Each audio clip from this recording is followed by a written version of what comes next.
por que a árvore proibida se chamava a árvore do conhecimento?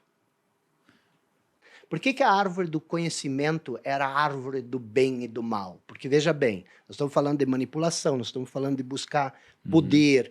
Da onde vem isso? Por que nós precisamos da inclusão? Por que nós precisamos do reconhecimento? O que existe em nós que nós...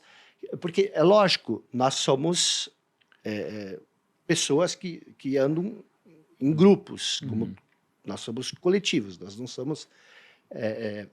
pessoas isoladas. Talvez porque esse conhecimento ele precisa ser quase que regulado por um grupo de pessoas, talvez por algo desse tipo, assim. E se a gente não tiver um grupo de pessoas que regula o ambiente, a gente começa a ter algumas extrapolações. Eu vou dar a minha interpretação, que vai chocar com a interpretação de todo mundo, tá?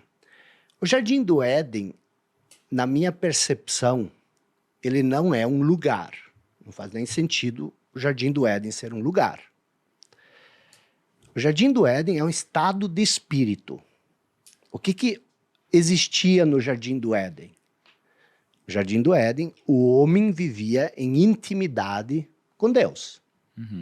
E tinha uma árvore no meio do jardim, e Deus teria dito a Adão e Eva, você não pode comer, eu não aconselho vocês a comer o fruto dessa árvore, porque ela é a árvore do conhecimento, a árvore do bem e do mal.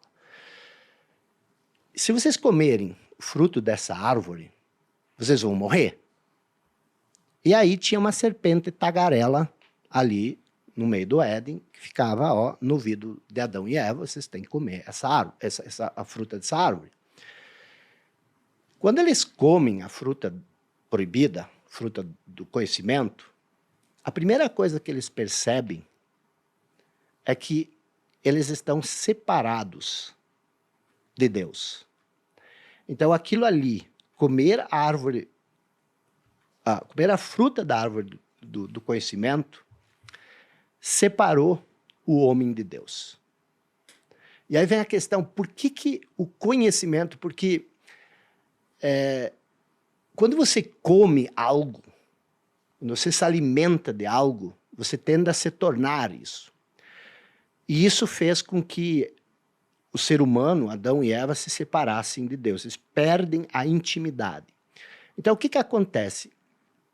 Quando você se identifica com o conhecimento, você perde a intimidade com Deus. E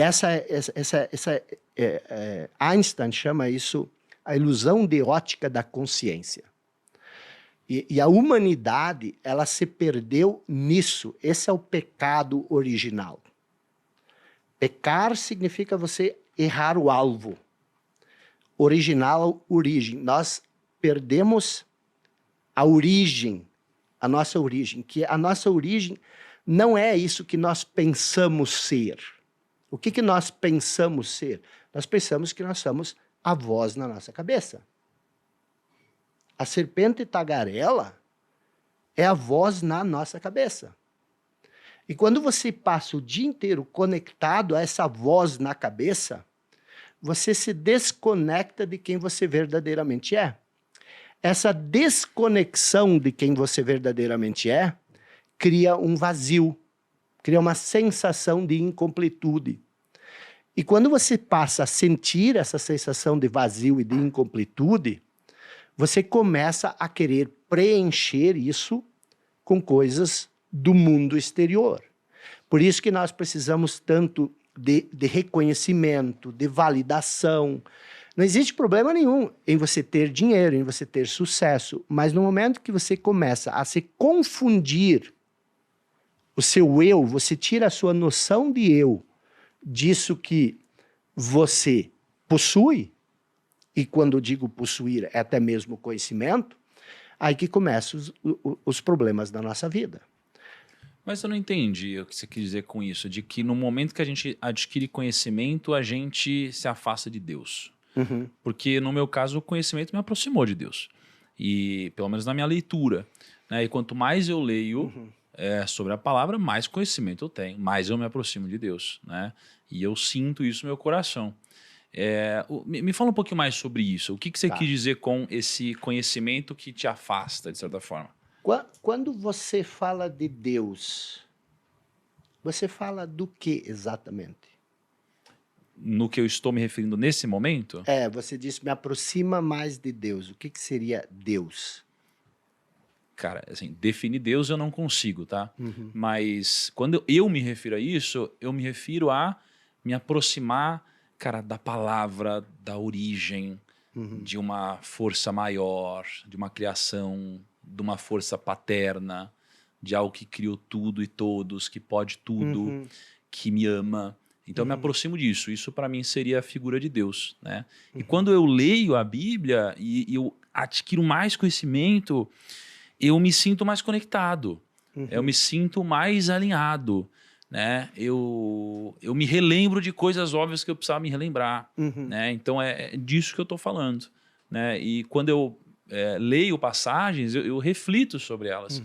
E isso daqui me traz uma mistura do conhecimento com a reflexão. E a mistura do conhecimento com a reflexão potencializa a minha fé, me aproxima de certa forma, me lembra ao longo do dia, me distancia do pecado. Né, me distancia das coisas que eu considero que são erradas. Então isso daqui acontece mais tal qual a quantidade de vezes ao longo do dia que eu me lembro desse assunto. Eu fiz essa pergunta porque quando eu falo que o conhecimento sempre separa, tá? O conhecimento. Mas o conhecimento por si não tem problema nenhum. Você buscar, você estudar a Bíblia, você buscar o conhecimento, não existe problema nenhum. Lembra que eu falei quando você se identifica com o conhecimento?